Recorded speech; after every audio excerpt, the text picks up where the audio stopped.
안녕하십니까.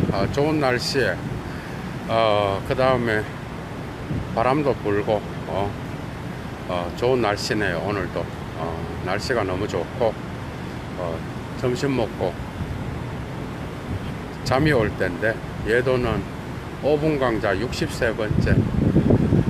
주제는 리오타르의 메타 이야기라는 거대 담론이라 그러죠. 그 개념을 제가 다루려고 합니다.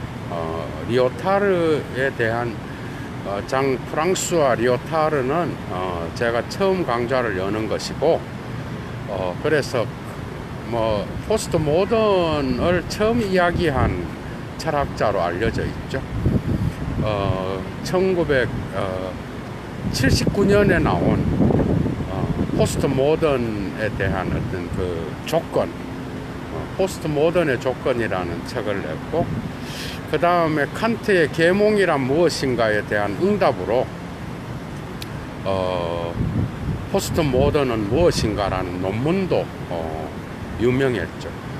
리오타르는 이런 포스트 모더니즘이라고 하는 이 주제에 관하여 글을 씀으로써 유명해진 그런 철학자라고 할 수 있습니다. 자, 그러나 이 포스트 모던의 담론은 절대 리오타르에 제한되지 아니하고, 예도는 엄청난 분량의 포스트 모던에 대한 글을 남겼고, 그 다음에 또 니체에 대한 어떤 그 모던 안에서의 어떤 포스트 모던적 사유를 하는 프리드리히 니체 이후에 어떻게 모더니티의 거대 담론이 무너지는지 제가 길게 서술한 적이 있습니다. 그래서 리오타르가 포스트 모던을 이야기할 때 그는 어쨌든 이 과학적 언어가 그 세계의 담론에 의해서 오늘날 자본주의까지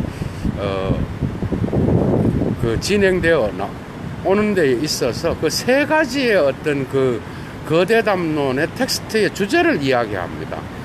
그게 그 계몽주의가 주었던 해방의 이론, 그죠? 해방의 담론이 있죠. 그 다음에 두 번째는 헤겔의 관념론이 있습니다. 그죠? 이 헤겔이 또 나와요. 헤겔의 어떤 그 관념론. 그 다음에 19세기에 유행했던 역사주의의 의미론적 역사주의, 이런 것들이 세계의 거대 담론의 텍스트를 형성하는, 그래서 이러한 헤겔의 어떤 절대정신 안에서의 그 완벽함을 추구하는 그러한 통합적 사고, 그 다음에 또는 계몽주의가 주었던 헛된 해방의 꿈, 계몽주의 이후에 1, 2차 세계대전이 독일을 통하여 일어나잖아. 그죠? 이러한, 그래서 호르크하이머와 아도르노가 추구했던 그러한 그 계몽의 해방이 어떤 방식으로 이성을 억압하고 오늘날 과학기술의 어떤 그러한 이성으로만 남게 되었는지를 비판적으로 고찰하면서 이성의 어떤 해방을 다시 한번 추구하는 그러한 비판적 고찰이 이성에 대한 프랑크푸르트 학파로부터 하버마스까지 이어지고 있죠. 그죠? 그러나 리오타르는 이러한 거대 담론, 그러니까 메타 이야기가 이러한 특별히 그 헤겔이 이러한 거대 담론을 형성하는 데 엄청난 영향을 미쳤다고 할 수 있는데, 헤겔이 정신현상학 서문에서 진리는 전체고, 그러나 이 전체는 오직 과정으로서만 완성되는 그러한 전체라고 이야기하죠. 이러한 절대성, 이것이 과학 문명, 과학 기술, 사이버 후기 자본주의 사회가 이런 것들을 받아들임으로써 자기의 그 가치를 돈에 두고 이러한 절대성과 전체성을 추구하는 거대 담론을 사람들에게 퍼뜨리고 있다는 것이죠. 사실 그렇죠. 오늘날 모든 것이 다 돈으로 환원됩니다. 곧 도덕이 바로 돈이고, 돈이 없는 자는 선하지도 못하고 범죄자 취급을 받고, 그 다음에 사회적 담론의 바깥에 있는 그러한 그래서 이러한 여러 가지가 합쳐져서 과학기술 문명이 가져온 이 거대 담론을 리오타르는 해체하려고 합니다. 그래서 오늘날 거대 담론이 남아있는 것은 리오타르의 말에 의하면 포스트 모던적 조건에서도 이야기하고, 포스트 모던이란 무엇인가 여기서도 이야기합니다. 그죠? 그 다음에 분쟁이라는, 디페랑이라고 하는 분쟁이라는 책에서도 어느 정도 언급되고 있죠. 그러니 리오타르는 현대의 이 문명을 거대 담론이 다 해체된, 전체가 해체된 문명이기는 한데, 하나의 거대 담론이 남아있는데 그게 바로 과학기술 문명에서 후기 자본주의 사회가 정보사회잖아. 그죠? 이러한 거대 담론을 허용하고 있는 유일한 영역이라고 이렇게 말하고 있습니다. 이러한 거대 담론은 이미 해체되었고, 각각의 영역에서 하나로 진리를 표현할 수 있는 그런 언어는 이미 사라진 지 오래다. 이런 방식으로 이야기하면서 마침내 각각의 영역, 윤리의 영역이 있죠. 종교의 영역이 있죠. 우리 사회에는 과학기술의 영역이 있죠. 오늘날은 단연 과학기술의 영역이 모든 것을 차지하고 있습니다. 그 다음에 진리를 추구하는 학문의 영역이 있죠.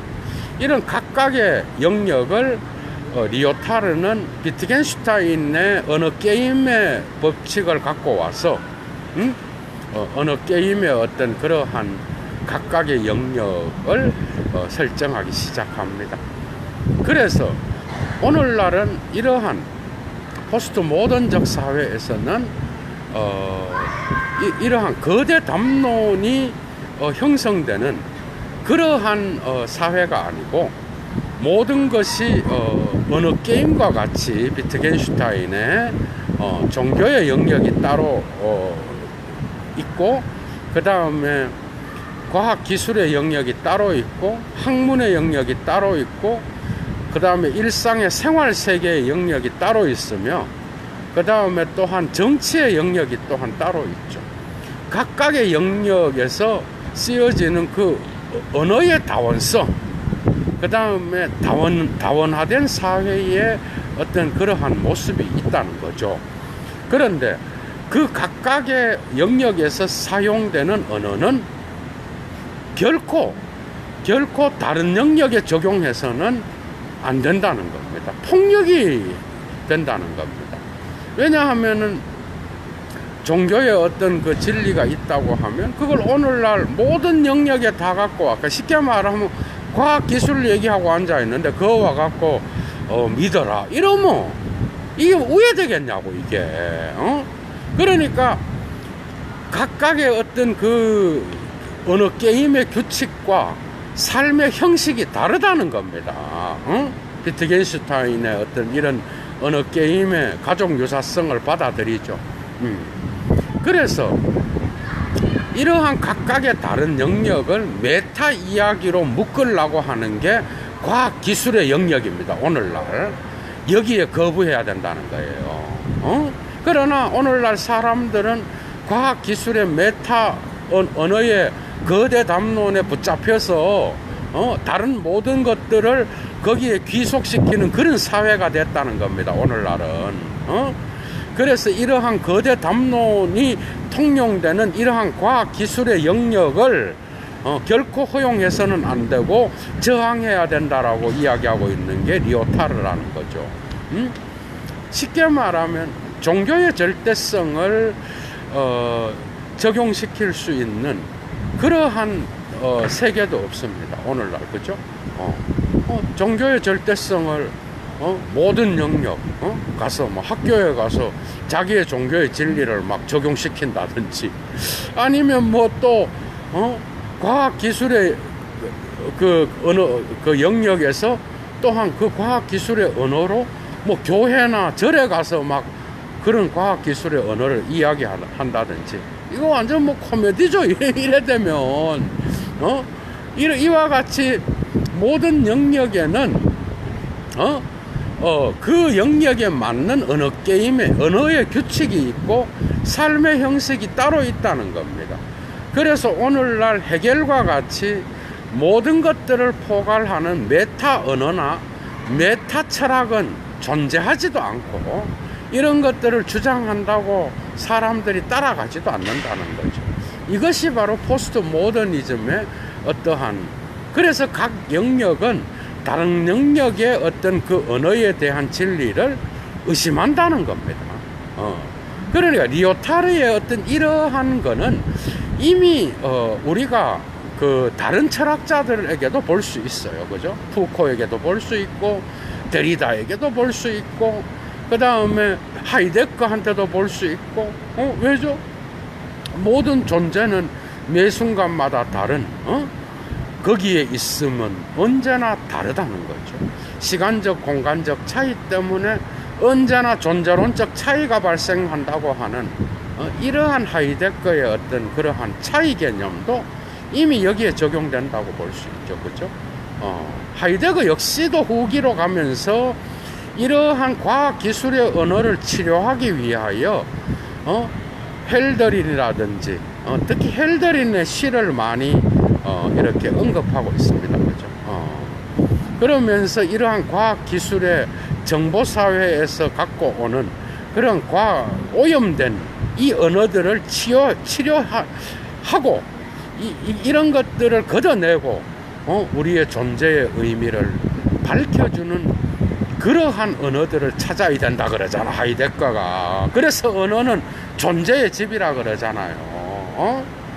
그런 방식으로 리오타르도 이러한 거대 담로 각각의 언어 게임의 규칙이 적용되는 정치, 윤리, 종교, 과학, 기술, 학문, 그 다음에 생활세계, 이런 각각의 영역들을 하나의 메타 언어로 이렇게 규정하려고 하면 그게 폭력이라는 거지.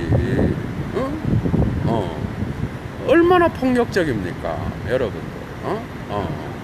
그러니까 조심해야 돼요. 오늘날 그래서 종교에서 특별히 전도를 할 때 엄청 조심해야 됩니다. 아무데나 가서 막 믿어라 그러고, 커피숍에서 일상의 영역이잖아, 커피숍이. 그죠? 거가가 자기 진리인 거죠, 자기 진리. 보편적인 모든 것에 적용돼야 되는 그런 게 아닌 거죠. 참 어렵습니다. 그죠? 오늘날. 그래서 이런 메타 언어를 갖고 와서 모든 언어 게임에 적용시켜서 그거를 막 이야기하면 그 폭력이라는 거야. 그래서 그는 디페랑이라고 하는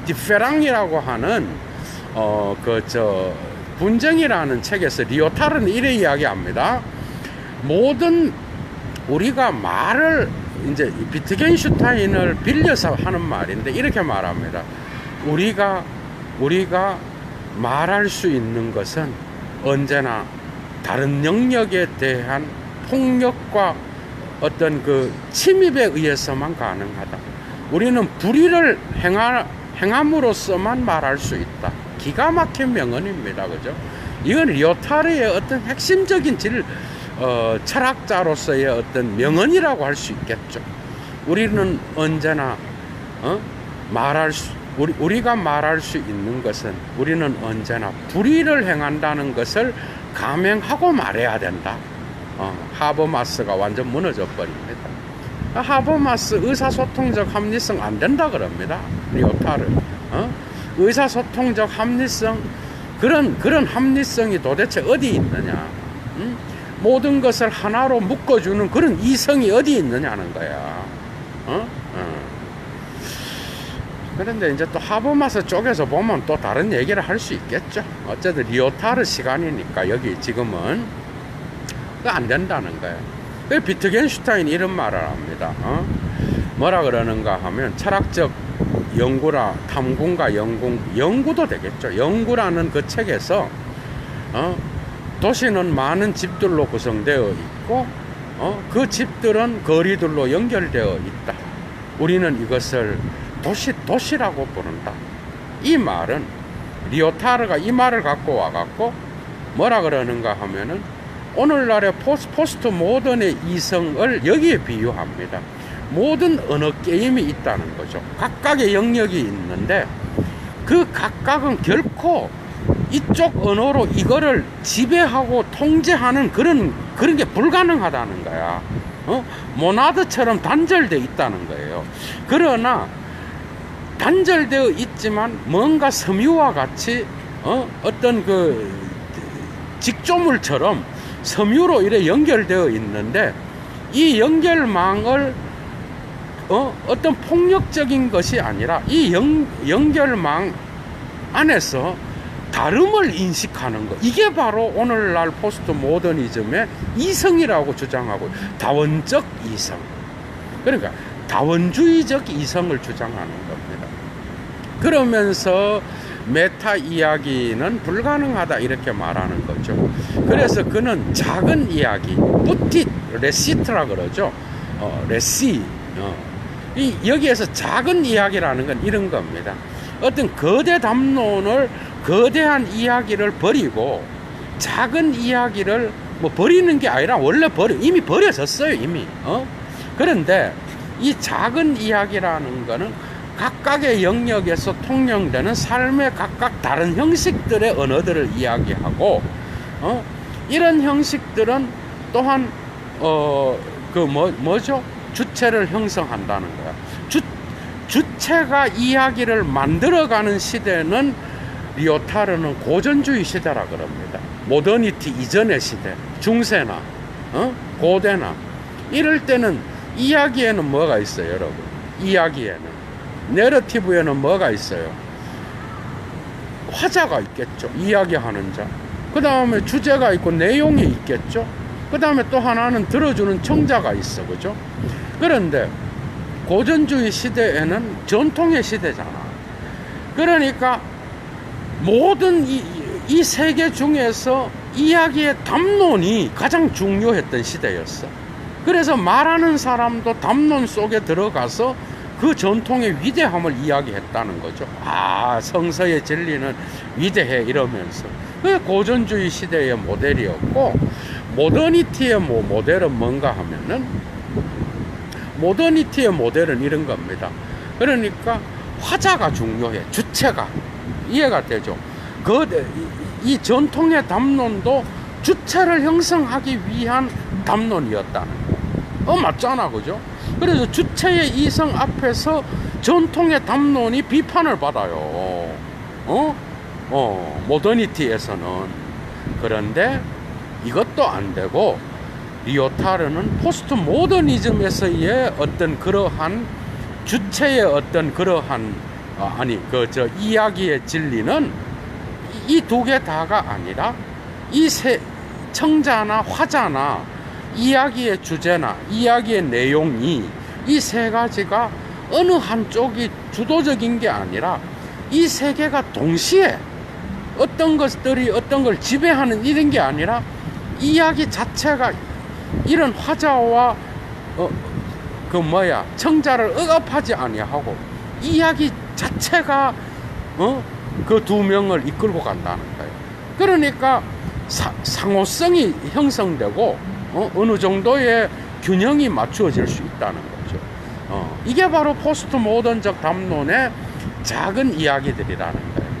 그래서 그 이야기는 결코 화자와 말하는 자를 억압하지 아니하고 그들을 삶의 형식 안에서 올바른 주체로서 형성할 수 있다라는 거죠. 그러니까 주체가 주인이 아니라 이야기를 가면서 이쪽 언어 형식과 이쪽 언어 형식은 다르다라는 이 다원성을 인정하고 각각의 영역에서 나오는 그러한 분쟁들을 서로 조율해서 문제를 해결하는 게 아니라 조율 자체는 불가능하고 각각의 영역에서의 다름에 의해서 나타나는 이 분쟁을 증언하는 것, 이게 바로 포스트 모던적 이성이 해야 될 역할이다, 이렇게 말하고 있는 거죠. 그러니까 뭐 사법적인 문제에서 어떤 조정이 일어나잖아, 그죠? 그런 조정은 이러한 오늘날의 포스트 모던적 사회에서는 그러한 조정이 불가능하다는 거거든. 리오타르는 조정 자체는 그런 메타 언어가 없다는 거예요.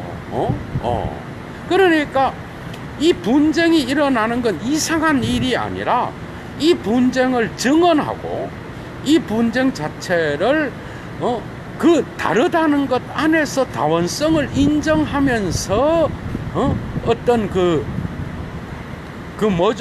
이 분쟁 자체를 제시하는 것, 이게 바로 오늘날 포스트 모던적 이성이 할 수 있는 일이라는 거죠. 그 이성이 죽었다는 게 아니라 이성이 있는데, 포스트 모던의 이성은 모더니티의 이성과 다르게 이러한 다른 언어 게임 안에서의 영역이 다름을 인정하고 거기에서 섬유와 같이 약간씩 요렇게, 이건 가족 유사성과 유사합니다. 비트겐슈타인의 흩어져 있는 이 연결망 안에서 이 다름 안에서도 어떠한 영역 간의 어떠한 그러한 것 안에서의 언어를 다른 방식으로 사용해야 된다는 거예요. 이것을 리오타르는 가르쳐주고 있다는 거죠. 그러니까 뭐 분쟁이나 다원성이나 이게 종교적으로 사단의 역사다 이게 아니라, 다르다는 것은 그 자체로 진리라는 거야. 다름은 진리라는 거야. 차이 자체가 진리라는 거야. 응? 왜? 영역이 다르니까. 교회 가서 과학 기술 이야기 맨날 하고 그럼 누가 좋아하겠어요? 교회에서는 종교적인 진리의 말씀을 듣는 장소잖아, 그죠? 절에 가서 막 맨날 과학 기술 이야기하고, 거기 가서 뭐 정치 이야기하고, 거기 가서 무슨 뭐 이런 이야기하면 누가 좋다 그러겠느냐, 그죠? 이런 방식으로 우리는 각 언어 게임의 영역 안에서 아주 거대 담론을 이야기하는 게 아니라 그 영역 안에서 통용되는 소소한 작은 이야기들을 소중히 여겨야 된다는 거야. 응? 헤겔이 말하는 그러한 메타 담론이라 그러는 거는 존재하지 않는다는 거야, 오늘날은. 그래서 과학 기술이 그런 메타 담론으로 여러분들의 어떤 삶을 속이더라도 그 담론에 결코 속지 말라는 거예요. 그건 허구라는 거죠. 그러나 오늘날 자본주의 사회에서는 그렇게 살고 있습니다. 교수든 의사든 정치인이건 할 것 없이 오로지 이 과학기술의 영역을 절대화하기 위하여 자본이 되는 것은 무엇이든 하고 모든 영역을 다 희생해서라도 이 과학기술의 영역에서 경제적 이윤이 발생하거든. 이쪽으로 다 몰아가 있다는 거죠. 그래서 모든 생활 세계의 영역도 희생하고 종교의 진리도 버리고 정치인으로서의 올바른 어떤 그러한 가치관도 다 버리고 의사도 돈 때문에 수술을 하고 오늘날 교수도 무슨 당장 월급 안 줘봐 누가 강의하겠어요? 한번 생각을 해봐. 모든 연구 이런 것, 프로젝트 이런 것들이 돈에 맞추어져 있는 거죠. 이러한 것들을 우리는 오늘날 포스트 모던 후기 사이버 시대, 자본주의 시대에서 볼 수가 있습니다. 그죠? 그래서 리오타르는 이러한 거대 담론을 우리는 거부해야 된다. 그죠? 과학기술과 자본의 어떤 이러한 언어의 영역이 다른 모든 지역을 지배하는 이런 거대 담론의 세계, 이게 바로 극단적 자본주의 사회라는 거예요. 참 할 얘기가 많은데 참내 리오타르도 할 얘기가 너무 많습니다. 그런데 제가 이걸 또 다 얘기할 수가 또 없잖아. 벌써 20분이 다 돼가고, 그래서 제가 이제 물러가겠습니다. 여기 리오타르라는 이 사람은 아까도 얘기했듯이 포스트 모더니즘이라는 이 단어를 창조했고, 그 다음에 비트겐슈타인의 이러한 언어 게임의 이론을 받아들여서 자신의 포스트 모더니즘의 어떤 그러한 이성을 다시 한번 구축하려고 했다는 것, 그것을 특별히 이야기라는 이러한 내러티브의 어떤 그러한 속성을 살려서 이야기하고 있다는 거죠. 그래서 요거 하나는 얘기할게요. 소시르를 리게르처럼 각색합니다. 리오타르는. 소시르는 어떤 기표는 지시체를 갖고 어떤 지시하는 거에 의해서 의미가 생기는 게 아니에요. 소시르한테서는 기표들 간의 차이에 의해서 의미가 생긴다고 봤어요. 맞죠? 그런 것처럼 여러분들이 알아야 되는 것도 어떤 이러한 기표들과의 차이에 의해서 만들어진다는 것을 리게르처럼 이거를 버리고 소시르를 버리고 리오타르는 리게르를 따라서가 아니야. 두 사람이 동일하다는 거예요. 리게르처럼 그렇게 모든 기표는 지시체가 있다는 거예요. 이 대상이 있다는 거예요. 그래서 이 대상은 언제나 기표는 대상과 더불어서 의미를 만들어낸다. 이래 이야기를 하면서 주체가 이야기를 만드는 게 아니라 이야기가 주체를 형성해 가면서 같이 협력해 나가는 이런 이야기와 언어의 관계를 리오타르는 이야기하고 있다는 거죠. 참 할 얘기가 너무 많아. 할 것도 진짜. 어쨌든 계속 이야기하면 30분이 넘을 것 같으니까 다음 기회에 리오타르는 또 하겠습니다. 얘도 물러갑니다. 좋은 시간 하루 되시고요. 63번째 리오타르의 뭐죠? 63번째? 62번째? 리오타르의 거대 담론이었습니다. 구독 안 하신 분 구독해 주시고 좋아요는 꼭 유튜브에 눌러 주십시오.